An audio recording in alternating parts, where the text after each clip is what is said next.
Hello everyone. अब मैं आपके सामने आज फिर से एक शेडिंग का वीडियो लेकर आई हूँ, जिसमें मैं आपको टेक्निक्स, पेज की पहचान, कैसे बॉर्डर बनाना है, कैसे किन पेंसिल्स का यूज़ करना है, बेसिकली ड्राइंग में कैसे टोन्स दिखाते हैं, लाइट टोन से डार्क टोन की तरफ जाते हैं। तो मैंने इस पेज में पहले बॉर्डर बनाना सिखाया आपको। सबसे पहले अपने पेज में एक बॉर्डर ज़रूर तैयार करिए।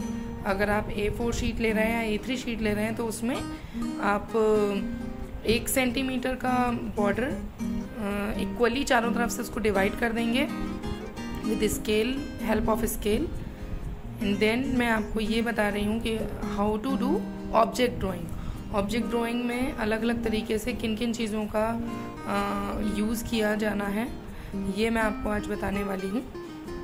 तो सबसे पहले तो अपनी शीट को देखना होता है हमें। इस शीट में जो आप कार्डबोर्ड कह लीजिए या चार्ट पेपर कह लीजिए या मोटा चार्ट पेपर कह लीजिए, उसमें आपको देखना होता है कि किस तरफ टेक्सचर होता है। हमेशा टेक्सचर साइड में ही आपको शेडिंग करनी होती है। यहाँ पर मैंने आपको कैमलिन की पेंसिल्स दिखाई, फेबर कैस्टल की भी पेंसिल्स आप यूज़ कर सकते हैं। 4B, 2B, 4B, 6B, 8B, 10B, इस तरह से सारी पेंसिल्स के शेड्स आते हैं। लाइट टू डार्क यानी कि HB से 10B, 12B तक आप लाइट टू डार्क टोन बना सकते हैं। इस स्टेडलर जो आपको मैंने दिखाई, ये चारकोल पेंसिल, इसकी चारकोल पेंसिल लास्ट शैडो और डार्कर टोन डालने के लिए होता है। तो इसका हम इस तरह से यूज़ करेंगे। अब मैं कुछ आपको ऑब्जेक्ट्स ड्रॉ करके दिखाने वाली हूँ। अभी मान लेते हैं कि मैं एक ब्लॉक तैयार कर रही हूँ जिसमें कि आपको मैं कप एंड सॉसर ड्रॉ करके दिखाने वाली हूँ।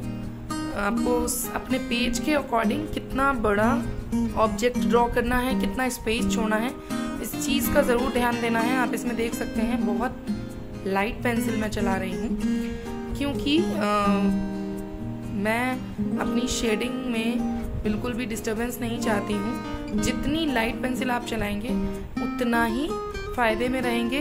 तो डिवाइडेशन कर लेना है हमें। कप एंड सॉसर में बोथ साइड सिमेट्रिकल फॉर्म नहीं है, ये असिमेट्रिकल होगा। तो इसको इस तरह से आप डिवाइड करेंगे कि जिस तरफ हैंडल है उस तरफ थोड़ा ज़्यादा स्पेस छोड़ेंगे। इसी तरह हर ऑब्जेक्ट को आपको ऑब्जर्व करना है कि किधर हमें ज़्यादा कौन सा ऑब्जेक्ट वर्टिकल बनाना चाहिए, कौन सा हॉरिजॉन्टल बनाना चाहिए, ये आपको अपने ऑब्जेक्ट को सामने से देख करके डिसाइड करना होगा।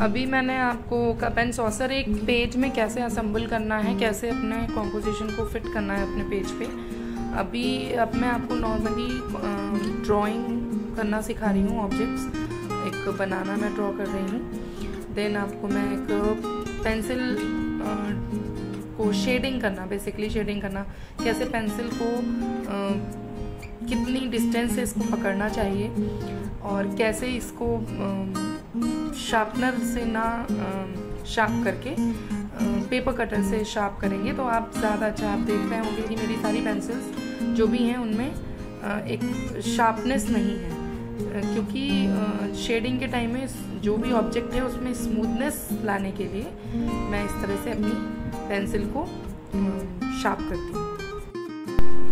अब ये रैंडम स्केच करने के लिए आप डायरेक्टली चारकोल पेंसिल का यूज़ कर सकते हैं, 8B और 10B। ये जो बनाना मैं ड्रॉ कर रही हूँ ये इसी पेंसिल से डायरेक्टली ड्रॉ कर रही हूँ। लेकिन जब हम स्मूथ शेडिंग करते हैं तब हम लाइट पेंसिल से ही डार्क पेंसिल की तरफ जाते हैं। बेसिकली अगर आप डार्क पेंसिल भी यूज़ कर रहे हैं तो उसका यूज़ उसके प्रेशर के ऊपर निर्भर करता है, आप कितना उस पर प्रेशर डाल रहे हैं। इसीलिए पेंसिल को जब डिस्टेंस से पकड़ते हैं तो उस पर आप लाइट और डेप्थ दोनों का कॉम्बिनेशन उस पे प्रेशर के अकॉर्डिंग कर सकते हैं। किसी भी ऑब्जेक्ट की आपको जब भी शेडिंग स्टार्ट करनी है तो सिर्फ और सिर्फ एक ही मीडियम होता है जिसमें कि हम डार्क टू लाइट स्टार्ट करते हैं, लाइक ऑयल कलर। जो पेंटिंग में होता है। बाकी कोई भी मीडियम हो, ऑयल पेस्टल हो, पेंसिल कलर हो, वाटर कलर हो, पोस्टर कलर हो, ऑयल पेस्टल हो, सब में आपको लाइट टू डार्क ही टोन लगाना होता है। तो मैंने इसमें स्टार्ट किया है 3B या 2B से।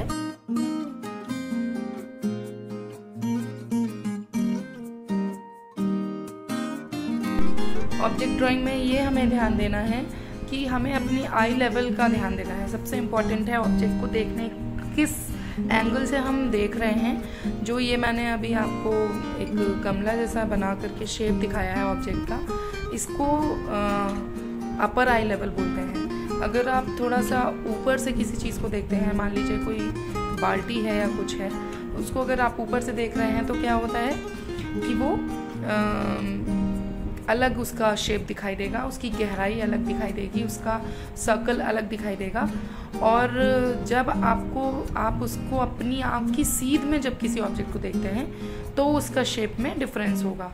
और किसी चीज़ को आप ऊपर आंखें करके देख रहे हैं तो उसका शेप अलग होगा। तो इसी को upper eye level, below eye level and eye level बोलते हैं। तो यहाँ पर मैंने आपको दिखाया अपर आई लेवल और आई लेवल। जब बिल्कुल सामने होगा आपके तो ऑब्जेक्ट, तो आप उसको देखिए, वो इस तरह से दिखाई देगा, सर्कल की तरह नहीं दिखाई देता है। आप शेडिंग में देख रहे हैं मैं 45 एंगल का यूज़ कर रही हूँ। एक एंगल बनाना, एक एंगल से अपना शेडिंग को सीखना सबसे बेस्ट तरीका है। इसके बाद आप धीरे धीरे हर ऑब्जेक्ट में ऑब्जर्व करने लगेंगे और आपके हाथ उसी हिसाब से चलना स्टार्ट कर देंगे।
यहाँ पर आपने देखा कि मैंने क्लच पेंसिल का यूज़ किया है।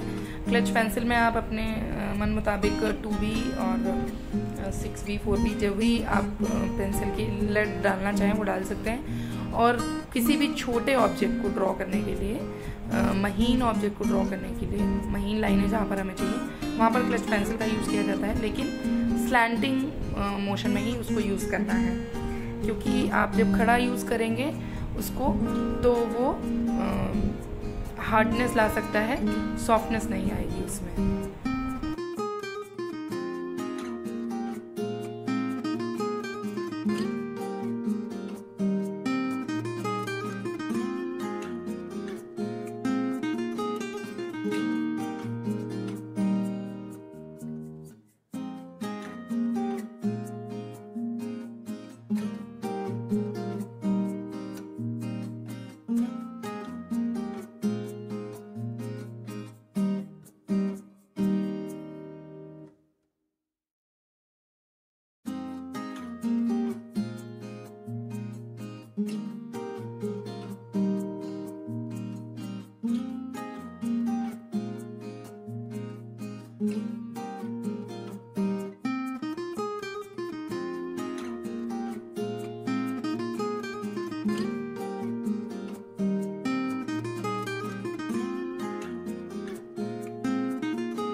इसी तरह आप अपने सामने ड्राइंग करने के लिए अलग अलग तरीके के ऑब्जेक्ट्स को कंपोज करके और बहुत सुंदर सुंदर इससे लाइव ऑब्जेक्ट ड्राइंग्स तैयार कर सकते हैं। चलिए मिलते हैं नेक्स्ट वीडियो में।